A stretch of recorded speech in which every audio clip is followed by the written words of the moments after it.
سورہ بقرہ کی آیت نمبر 72 سے ہمارا آج کا سبق شروع ہو رہا ہے۔ سورہ بقرہ میں ایک گائے کا واقعہ ہے، اس مناسبت سے اس کو بقرہ کہا جاتا ہے، وہی واقعہ بیان ہو رہا ہے۔ تو بنی اسرائیل میں جب ایک قتل ہوا اور جس پارٹی نے قتل کیا تھا انہوں نے ہی ڈیڈ باڈی کو اٹھایا اور کسی دوسرے گھر کے سامنے رکھ کر موسیٰ علیہ السلام کی بارگاہ میں دعویٰ کر دیا کہ دیکھیں جی ہمارے عزیز کو ان لوگوں نے قتل کر دیا، حالانکہ قاتل مدعی خود تھے۔ اللہ تعالیٰ نے حکم دیا کہ گائے ذبح کریں، اب گائے کو ذبح کر دیا گیا۔ وہ آپ گزشتہ جمعہ سن چکے ہیں، ذبح نہیں کر رہے تھے، بہرحال پھر ذبح کر دیا گیا۔ اب آیت نمبر 72 سے بیان ہو رہا ہے، اور یاد کرو جب تم نے ایک شخص کو قتل کیا تھا پھر تم ایک دوسرے کو اس قتل میں ملوث کرنے لگے اور اللہ اس چیز کو ظاہر کرنے والا تھا جس کو تم چھپاتے تھے۔ قتل خود کیا، الزام دوسروں پر، اب اللہ تعالیٰ نے ظاہر کرنا تھا حق کیا ہے۔ تو اللہ تعالیٰ کی شان ہوتی ہے، ایک واقعہ کے اندر بہت ساری چیزیں ہوتی ہیں، یا ایک حکم کے کئی پہلو ہوتے ہیں، یا ایک نصیحت میں بہت ساری نصیحتیں ہوتی ہیں۔ اب یہ جو اللہ تعالیٰ نے ظاہر فرمانا تھا کہ قاتل کون ہے، اس کے ساتھ ساتھ اور بھی بہت ساری چیزوں کو اللہ تعالیٰ نے بیان فرما دیا۔ آگے بیان ہو رہا ہے، جب انہوں نے گائے کو خرید لیا، اس کو ذبح کر دیا، اب ان کو حکم کیا ہوا؟ فَقُلْنَا اضْرِبُوهُ بِبَعْضِهَا، سو ہم نے کہا اس گائے کے ایک ٹکڑے کو اس مقتول پر مارو۔ گائے کو ذبح کرنے کے بعد اس کے جسم کا ایک ٹکڑا، وہ کون سا ٹکڑا تھا؟ مفسرین کے مختلف اقوال ہیں، لیکن کنفرم ہے کہ گائے کے جسم کا کوئی حصہ تھا، اس کو اس مرے ہوئے شخص کو مارا گیا۔ اب ظاہر ہے جو واقعہ ہم پڑھ چکے ہیں اس سے اندازہ ہوتا ہے کہ قتل ہوئے کافی وقت گزر چکا تھا، وہ تازہ قتل تو نہیں ہوا تھا نا۔ پہلے انہیں کہا کہ گائے ذبح کرو، کہہ رہے ہیں مذاق کر رہے ہیں آپ ہمارے ساتھ۔ انہیں کہا کہ نہیں مذاق نہیں کر رہا، یہ اللہ کا حکم ہے، گائے ذبح کریں۔ پھر وہ کہنے لگے کیسی گائے ہو، پھر کیسی ہو، پھر پوچھیں رنگ کیسا ہو، ذرا کلیئر کر کے بتائیں۔ پھر وہ گائے کو تلاش کرتے رہے، تلاش کرنے میں بھی وقت لگا، بلکہ کئی دن لگے ہوں گے۔ بہرحال گائے وہ خرید لی گئی، بیش قیمت تھی وہ گائے۔ اب اس کے ٹکڑے کو، وہ جو بہت وقت جس کو گزر چکا تھا مقتول کو، اس کی ڈیڈ باڈی پر، اس کے مردہ جسم پر ذبح شدہ گائے کے ٹکڑے کو مارا تو وہ زندہ ہو گیا، اللہ کے حکم سے وہ زندہ ہو گیا، اس کی رگوں سے خون بہنے لگ گیا، اور اس نے بتایا مجھے قتل کس نے کیا ہے۔ قاتل کو اس نے خود بتا دیا قاتل کے بارے میں۔ اور آپ جانتے ہیں کہ جو شخص مجروح ہوتا ہے یا جس پر حملہ ہوا ہوتا ہے، وہ مرتے مرتے جو بیان جس کے بارے میں دے دیتا ہے سب سے زیادہ اس کا بیان اہم سمجھا جاتا ہے۔ اب جو مرا تھا وہ خود جب کہہ رہا ہے کہ مجھے اس نے مارا ہے، میرا کزن یا میرا بھتیجا اسی نے مارا ہے، تو اب مزید کسی گواہی کی ضرورت نہیں تھی، کیس کلیئر ہو گیا، بات ثابت ہو گئی۔ اب ایک تو یہ اللہ تعالیٰ نے یہ ان کا وہ مسئلہ حل فرمایا، دوسرا یہاں سے پھر بیان کیا کیا، دیکھیں اللہ کیا فرما رہا ہے، کذالک، اسی طرح، یحیی اللہ الموتى، اللہ مردوں کو زندہ کرے گا۔ یہ حیات بعد الممات جو ہے نا، اسی پر ہماری ساری اخلاقی شرعی زندگی کی بنیاد ہے۔ اگر کسی کے ذہن میں یہ تصور آ جائے نا خدا نخواستہ کہ کل کس نے دیکھی ہے، اکثر کہتے رہتا نا کل کس نے دیکھی ہے، جب حساب ہوگا دیکھا جائے گا، نہ یہ کل بہت قریب ہے، دور نہیں ہے۔ اگر کل کے بارے میں تصور کمزور ہو گیا، قیامت کے بارے میں تصور کمزور ہو گیا، یا مرنے کے بعد کی جو زندگی ہے اس کے بارے میں کوئی کنفیوژن آ گئی تو ساری زندگی ہی کا بیڑا غرق ہو جائے گا، سب کچھ خراب ہو جائے گا۔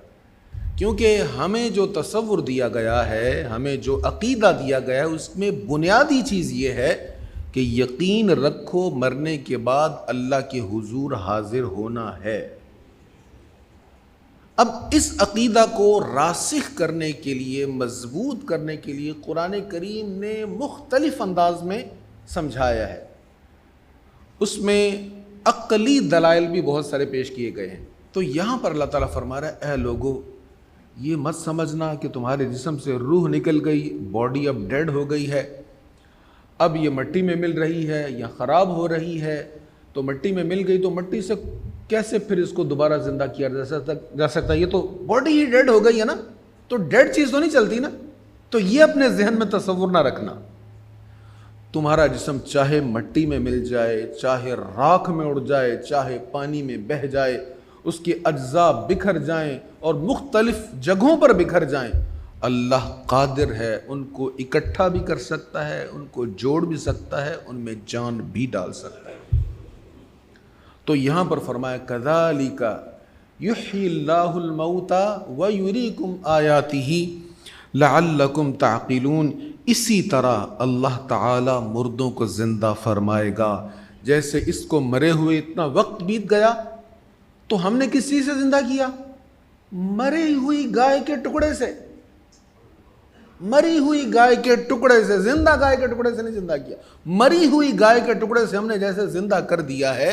ہم اس پر اگر قادر ہیں تو ہم چاہیں تو ایک کلمہ کن سے بھی تمہیں دوبارہ زندہ کر سکتے ہیں۔ تو فرمایا تمہیں اسی طرح زندہ فرمائے گا، اور یاد رکھو وَيُرِيكُمْ آيَاتِهِ، وہ تم کو اپنی نشانیاں دکھاتا رہتا ہے، اپنی نشانیاں دکھاتا رہتا ہے۔ آج کے اس دور میں بھی نشانیاں دکھا رہا ہے، دکھاتا رہے گا۔ تحقیق کی جس مرضی معراج پر پہنچ جاؤ، اگر تم غور کرو گے تو تمہیں محسوس ہوگا کوئی ہے ذات جو اس جہان کو چلا رہی ہے، کوئی ہے ذات جس نے تمہارے جسم کی بنیادی اکائی، تمہارے سیل کے اندر باریک کروموسومز رکھے ہیں، اور کروموسومز کے اندر جینز رکھے ہیں، اور جینز کے اندر ایک جہان آباد کیا ہوا ہے جس کو تم خوردبین کے بغیر دیکھ ہی نہیں سکتے۔ تو ایک ذات ہے جس نے یہ سب کچھ بنایا ہے۔ تو فرمایا وہ تمہیں اپنی نشانیاں دکھاتا رہتا ہے، لعلکم تعقلون، تاکہ تم عقل سے کام لو۔ تو صاحب عقل وہی ہے جو صاحب نشان کی بتائی ہوئی نشانیوں کو پہچانے۔ ہم کہتے ہیں نا بندہ بڑا سیانا ہے، بندہ بڑا عقل مند ہے، بندہ بڑا دانا ہے۔ بھئی ایسی عقل، ایسی دانائی، ایسی مہارت، ایسا علم کسی کام کا نہیں ہے جو علم ہمیں اللہ کی بارگاہ سے دور کر دے، جو علم، جو تحقیق ہمیں حق پہچاننے سے رکاوٹ بن جائے، وہ کسی کام کا نہیں ہے۔ اب یہاں سمجھنے کے لیے ایک مثال میں بیان کر دیتا ہوں۔ اشفاق احمد وہ کہتے ہیں کہ میں نے جب میٹرک کیا تو میری والدہ نے کہا کہ گاؤں میں جو فلاں بابا ہے نا اس کے پاس جاؤ، وہ بڑا سیاڑا آدمی ہے، اس کے پاس جاؤ، اس کی بات سن کر آؤ۔ کہتے میں چلا گیا، میں نے کہا بابا میں نے میٹرک کر لیا۔ بیٹا وہ کیا ہوتا ہے؟ میں 10 جماعتیں پاس کر لی ہیں۔ اچھا 10 جماعتیں سائنس دے نال، اچھا کی پڑھیا کوئی علم دی گل دس۔ وہ بابا کہنے لگا کوئی علم کی بات بتاؤ، تم نے 10 جماعتیں پاس کی۔ کہتے میں سوچ میں پڑ گیا اس جاہل بابے کو میں کیا سمجھاؤں، کیا اس کو بات بتاؤں۔ ذہن میں خیال آیا، میں نے کہا بابا یہ جو مکھی ہے نا، اشفاق لکھتے ہیں یہ جو مکھی ہے نا، اس مکھی کی آنکھ میں 32,000 عدسے ہیں۔ یہ علم کی بات تو ہے نا، اس مکھی کی آنکھ میں 32,000 عدسے ہیں، بڑی تیز آنکھ ہے اس کی، اور ان 32,000 عدسوں کی وجہ سے یہ بڑی دور سے اپنا ٹارگٹ دیکھ لیتی ہے، اس کا بڑا زبردست فوکس ہے۔ بابا سوچ میں پڑ گیا، کہتا ہو اتنی تیز آنکھ، اللہ نے اتنی تیز آنکھ دی اور پھر بھی یہ بدبخت گند پر ہی جا کے بیٹھتی ہے۔ اب یہ بات بڑی قیمتی ہے۔ ہم تحقیق کرتے ہیں اور تحقیق میں وہ بال کی کھال اتار کر رکھ دیتے ہیں۔ آپ سوشل میڈیا دیکھ لیں، فیس بک دیکھ لیں، مختلف فارم جہاں پر میسیجز لوگ ایک دوسرے کو کرتے ہیں، مشاورت کرتے ہیں، ایک دوسرے پر تنقید کرتے ہیں یا تعریف کرتے ہیں، تو بال کی کھال اتار کر ہم رکھ دیتے، اور ہماری تحقیق کی گہرائی اتنی دور تک جاری ہوتی، لیکن عمل کا معاملہ ہو تو دور دور تک کوئی نام و نشان نہیں ہے۔ تو ایسی تحقیق کسی کام کی نہیں ہے۔ عقل والا وہ ہے، علم والا وہ ہے جس کی عقل، جس کا علم اس کو اللہ تعالیٰ کی بارگاہ تک لے کر جائے، حضور صلی اللہ علیہ وسلم کی دہلیز تک لے کر جائے۔ اگر یہ در چھوٹ گئے ہیں تو یہ عقل، یہ علم، یہ تحقیق ہے، یہ کسی کام کی نہیں۔ اللہ تعالیٰ ہمیں توفیق عطا فرمائے۔ اچھا، اللہ تعالیٰ نے پھر آگے جو ارشاد فرمائی ہے نا بات، یہ بڑی اہم بات ہے اور بڑی یہ توجہ طلب بات ہے۔ یہ آیت نمبر 74۔ یہ سب کچھ ہو گیا، وہ شخص مرا، اس کو گائے کا ٹکڑا مارا گیا، وہ پھر زندہ ہو گیا، تو یہ بھی انہوں نے دیکھ لی ایک چیز کہ کس طرح اللہ نے مردے کو زندہ کیا ہے۔ اس سے پہلے اور بھی بہت ساری چیزیں وہ دیکھ چکے تھے۔ پتھر پر عصا مارا، پانی کے چشمے پھوٹ پڑے، یہ بھی دیکھا تھا۔ پانی پر عصا مارا، وہاں پر راستے بن گئے خشک، یہ بھی دیکھا تھا۔ پہاڑ کو ان کے اوپر معلق کر دیے گا، یہ منظر بھی دیکھا تھا۔ تو یہ ساری نشانیاں دیکھنے کے بعد چاہیے تو یہ تھا کہ دل نرم ہو جاتے، عبادت کی طرف رجوع ہوتا، اللہ تعالیٰ کی فرما برداری ہوتی، کوئی نافرمانی نہ ہوتی، لیکن ایسا نہیں ہوا۔ اللہ فرماتا ہے ثم قست قلوبکم، پھر اس کے بعد تمہارے دل سخت ہو گئے، پھر اس کے بعد تمہارے دل سخت ہو گئے، سو وہ پتھروں کی طرح ہے، فہی کالحجارہ، اتنے سخت پتھروں کی طرح ہے، او اشد قسوہ، بلکہ پتھروں سے بھی سخت ہیں، تمہارے دل پتھروں سے بھی سخت ہیں۔ وَإِنَّ مِنَ الْحِجَارَةِ لَمَا يَتَفَجَّرُ مِنْهُ الْأَنْهَارُ، بے شک بعض پتھروں سے دریا پھوٹ پڑتے ہیں، اور بے شک بعض پتھر پھٹتے ہیں تو ان سے پانی نکل آتا ہے، اور بے شک بعض پتھر اللہ کے خوف سے گر پڑتے ہیں، اور اللہ تمہارے کاموں سے غافل نہیں ہے۔ اللہ تعالیٰ نے فرمایا تمہارے دل پتھروں سے بھی سخت ہو گئے، ارے پتھروں سے بھی پانی نکل آتا ہے، وہ بھی اللہ کے خوف سے پھٹ جاتے ہیں، وہ بھی اللہ کے خوف سے نیچے گر جاتے ہیں۔ ہم بظاہر کہتے ہیں لینڈ سلائڈنگ ہو رہی ہے، موسم کی خرابی تھی، ایسا تھا ویسا تھا۔ قرآن یہ ایک چیز بیان کر رہا ہے کہ پتھر ایسے ہی نہیں کر رہے، یہ بڑے بڑے پہاڑ اپنی جگہ سے ایسے نہیں ہل رہے، ان میں بھی خشیت ہے، خوف خدا ہے، اللہ کے خوف سے پھٹ بھی جاتے ہیں، اللہ کے خوف سے ان سے پانی بھی جاری ہو جاتا ہے۔ یہاں پر ایک اہم چیز قرآن بیان کر رہا ہے کہ دیکھیں پتھر ایک ایسا جسم ہے جس میں اثر پذیری نہیں ہے۔ آپ پودے کو پانی لگائیں گے بڑا ہوگا، موسم اچھا ہوگا تو پودا پروان چڑھے گا، موسم شدید ہوگا اس کے برعکس ہوگا، جو اس کو موسم چاہیے تو پودا پروان نہیں چڑھتا، جل بھی جاتے ہیں، خشک ہو جاتے ہیں۔ تو پودے اثر محسوس کرتے ہیں، پتھروں میں ایسا کچھ نہیں ہے۔ آپ پتھر کو جتنا مرضی پانی لگاتے رہیں وہ ویسے کا ویسے ہی رہے گا، پتھر کو شدید سرد موسم ہو تب بھی ویسا ہی رہے گا، شدید گرم موسم ہو تب بھی ویسا ہی رہے گا۔ تو یہ سینسیٹیو نہیں ہوتا، حساس نہیں ہوتا، بظاہر ایسا ہی ہے۔ تو جو چیز سینسیٹیو نہیں ہے، جس میں کوئی اثر قبول کرنے کی صلاحیت نہیں ہے، اللہ فرماتا ہے میری قدرت یہ ہے کہ میں بے اثر، یعنی جس میں کوئی اثر قبول کرنے کی صلاحیت نہیں ہے، میں اس میں بھی اثر پیدا کر دیتا ہوں، اثر پذیری اس میں بھی ڈال دیتا ہوں۔ ہمارے ہاں جملہ بولا جاتا ہے نا پتھر دل، یہ قرآن نے اس کو بیان کیا، قرآن نے اس کو بیان کیا، واقعی دل پتھروں کی طرح ہوتے ہیں، بلکہ پتھروں سے سخت، پتھروں سے بھی سخت۔ اللہ اکبر۔ دیکھیں چیز جتنی مضبوط ہو اتنی زیادہ پائیدار ہوتی، اتنی زیادہ وقت والی، قیمتی ہوتی ہے، لیکن یہ دل جتنا نازک ہو اتنا قیمتی ہوتا ہے۔ یہ سخت نہیں پسند اللہ کو، تو بچا بچا کے نہ رکھ اسے، تیرا آئینہ ہے وہ آئینہ، جو شکستہ ہو تو عزیز تر ہے دکان آئینہ ساز میں، جو میں سر بسجدہ ہوا کبھی تو زمین سے آنے لگی صدا، تیرا دل تو ہے صنما شنا، تجھے کیا ملے گا نماز میں؟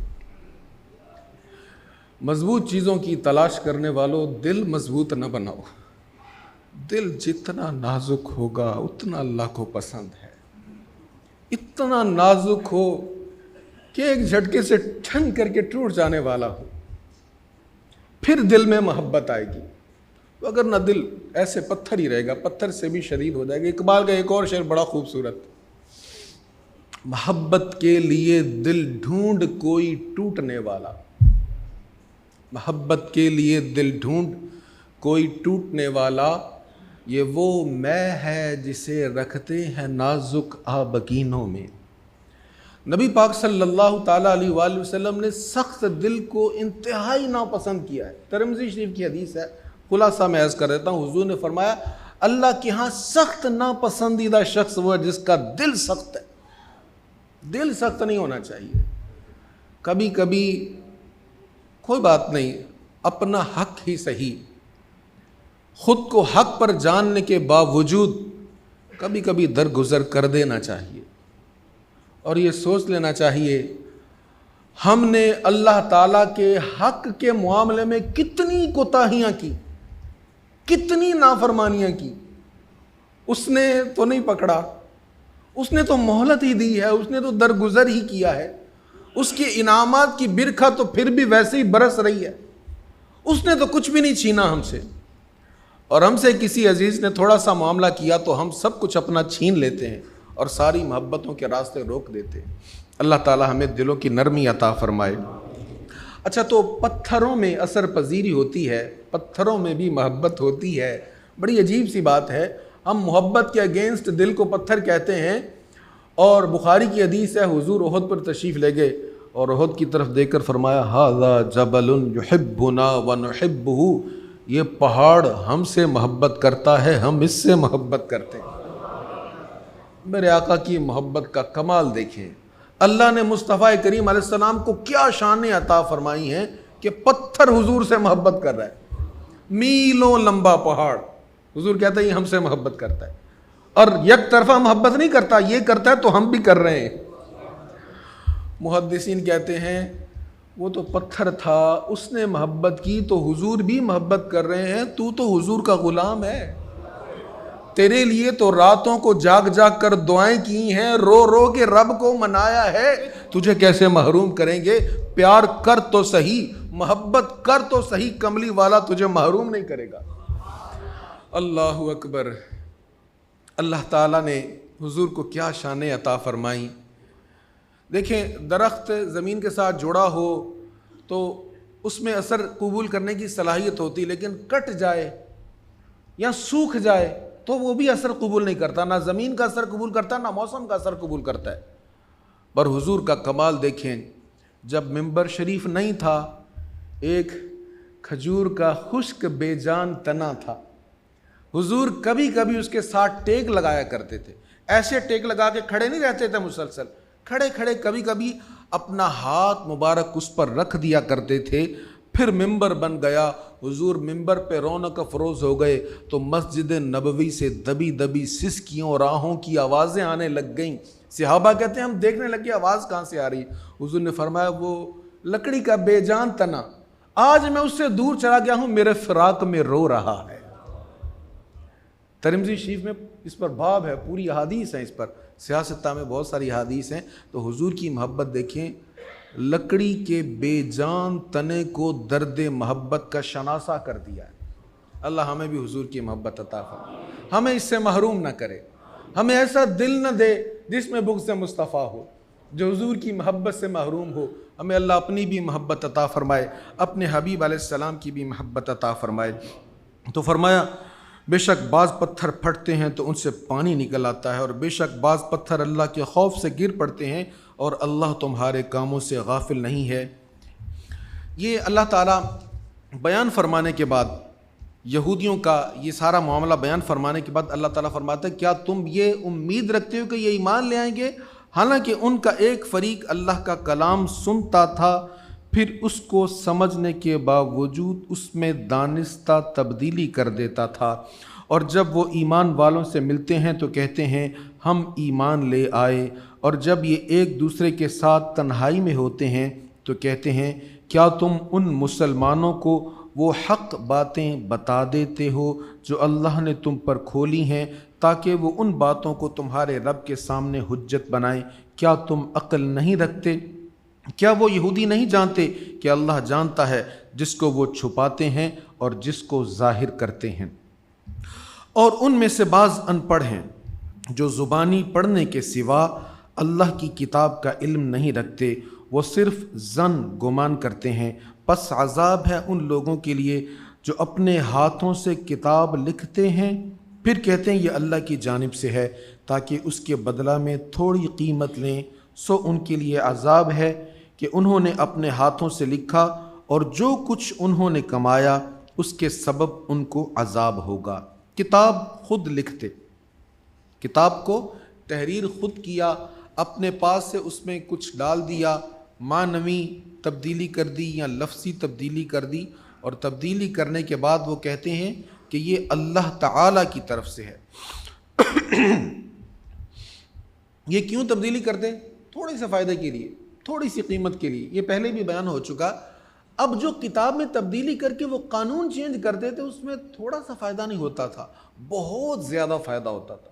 کچھ لوگوں کو بہت زیادہ فائدہ پہنچایا جاتا تھا اور کچھ لوگوں کو بہت زیادہ نقصان پہنچایا جاتا تھا، اور اپنے مفادات کا تحفظ کیا جاتا تھا، تو بہت سارے دنیاوی اعتبار سے وہ فوائد سمیٹتے تھے، لیکن انہیں قلیل اس لیے کہا گیا کہ یہ تمام فائدے اگرچہ وہ بہت زیادہ ہوں اللہ تعالیٰ کی بارگاہ میں نہایت قلیل ہیں، کیونکہ دنیا میں کوئی جتنا مرضی فائدہ لے لے، دنیا کی بادشاہت اس کو مل جائے، دنیا کے سارے خزانے مل جائیں، جو کچھ دنیا میں ہے یہ سب کچھ اس کو مل جائے، تو بہرحال ایک نہ ایک دن دنیا سے جانا ہے۔ یہ دنیا تو پھر بھی ختم ہو جائے گی، کوئی کتنے سال جی لے گا؟ 100 سال جی لے گا؟ اب تو 100 سال والی بات نہیں ہے نا۔ وہ بڑا ایک خوبصورت شعر ہے، اس مصور کا ہر شاہکار 60-65 برس اور بس۔ اس مصور کا ہر شاہکار 60-65 برس اور بس، یوں بنی ہیں رگیں جسم کی ایک نس ٹس سے مس اور بس۔ ایسے اس نے رگوں کا جال بنا ہوا نا، ایک رگ تھوڑی سی دبی نہیں کہ جان گئی نہیں۔ یوں بنی ہیں رگیں جسم کی ایک نس ٹس سے مس اور بس، سب تماشائے کن ختم شد، کہہ دیا اس نے بس اور بس۔ تو جتنی مرضی زندگی ہو، جتنا مرضی دنیا کا مال و اسباب ہو، جو کچھ بھی ہو، بہرحال یہاں سے ایک دم چلے جانا ہے۔